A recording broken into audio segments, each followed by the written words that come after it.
윤석열 전 대통령이 내란 특검의 2차 조사를 받은 뒤 조서 열람을 3시간째 이어가고 있습니다. 열람을 마친 뒤에 귀가할 것으로 보이는데요. 현장에 법조팀 취재기자 나가 있습니다. 권준수 기자. 네, 내란 특검 사무실이 차려진 서울고등검찰청입니다. 네, 해당 조사는 3시간 전에 끝난 거죠? 그렇습니다. 특검은 오후 6시 34분 윤석열 전 대통령 조사를 종료한 뒤 조서 열람이 진행 중이라고 밝혔습니다. 윤 전 대통령은 별도 저녁 식사 시간을 갖지 않고 곧바로 조서 열람에 들어갔는데요. 내용을 꼼꼼하게 보느라 3시간 넘게 이어지고 있습니다. 오늘 내란 특검의 조사는 점심시간을 제외하고 모두 8시간 28분 동안 이뤄졌습니다. 앞서 지난 1차 조사 때엔 윤 전 대통령이 중간에 조사를 거부하면서 순수 조사 시간이 5시간가량에 그쳤는데요. 특검 관계자는 YTN과의 통화에서 오늘 준비한 질문은 모두 마무리했다며 윤 전 대통령의 진술 거부 등 없이 순조롭게 조사가 진행됐다고 설명했습니다.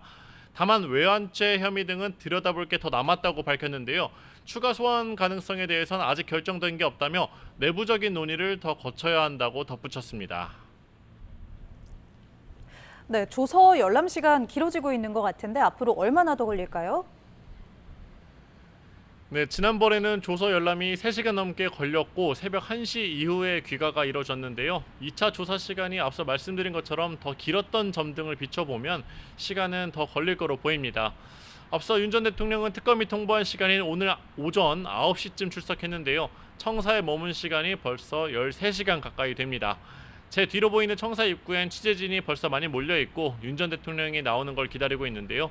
1차 조사 당시엔 귀가하면서 어떤 말도 남기지 않았지만 이번엔 짧게라도 답을 할지 지켜봐야 할 것 같습니다. 네, 오늘은 주로 조사가 어떤 내용이 이뤄졌는지 정리해 주시죠. 네, 오후 조사에선 윤 전 대통령을 상대로 비상계엄 선포문 작성 등에서 위법한 절차가 있었는지, 또 계엄 선포 전 무인기 침투를 활용해 북한의 공격을 유도하려 했는지 등 광범위한 조사가 이어졌을 거로 보입니다. 특검은 지난해 12월 3일 비상계엄 전후로 열린 국무회의에서 국무위원의 심의 의결권이 침해됐고 일부 국무위원은 사전회의에 소집되지도 않은 거로 보고 있습니다. 만약 국무위원의 권한이 박탈당했다는 게 입증된다면 윤 전 대통령에게 직권남용 권리행사 방해 혐의를 적용할 전망입니다. 네, 오전엔 지난 1차 조사 때 중단됐던 이 체포 방해 혐의 조사가 이뤄졌죠. 네, 말씀하신 것처럼 오전엔 지난 1월 고위공직자범죄수사처의 체포영장 집행을 방해한 혐의와 관련해 조사가 이뤄졌고 모두 마무리됐습니다.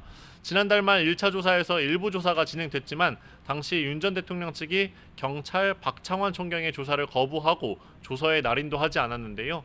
이번엔 박 총경이 아닌 특검에서 김정국, 조재철 부장검사가 조사에 나섰습니다.